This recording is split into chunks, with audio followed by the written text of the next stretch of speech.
Now we can see some information about it, right? So this is pretty cool. We can see that we've got one function, we've got 0 subscriptions, 30 seconds ago we deployed it, errors, invocation, the list stuff.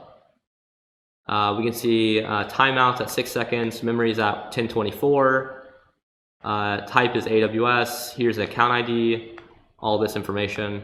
So now what we can do is we can try to test it. Let's actually click off of this. Right now I'm inside the Lambda console inside of AWS. I'm going to click on SRA tutorial dev hello. We're going to try to run it and see if it is able to capture that.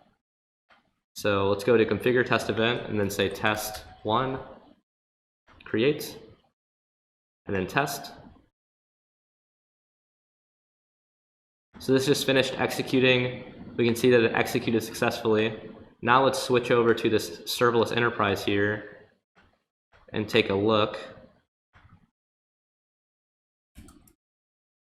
I'm not sure how fast it populates, so it could actually take a little bit. There we go. Yeah, so we can see one invocation happened, no errors. So what we can do is let's cause an error, right? Let's wreak some havoc on all this stuff.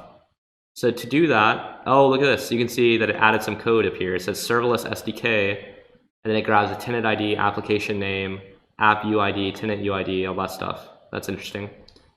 And then it wraps your code. So there's kind of some different stuff happening here, which they're doing in the background. That's pretty awesome. So let's add something here called .stringify. That's an error. Let's save it, and then let's test it. And we should see an error get thrown. There we go. Execution failed for these reasons. Here's an output. Then let's switch back and let's see how fast we can get some feedback on this error.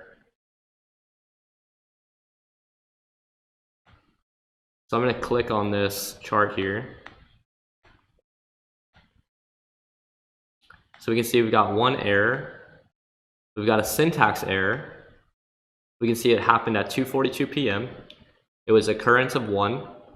The unexpected token was a dot. The culprit was this require. So that's a little bit hard to identify where it's coming from. The stack traced doesn't really show us too much. The log here says that there was an invoke error, syntax error, unexpected token dot on handler.js line 6 body.json. So let's look at the handler.js inside of the Lambda console and see if it's line 6.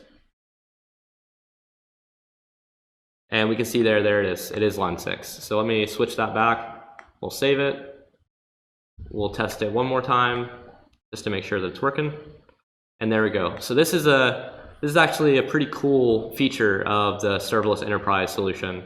And you notice that we're using it for free here, and you can use this too.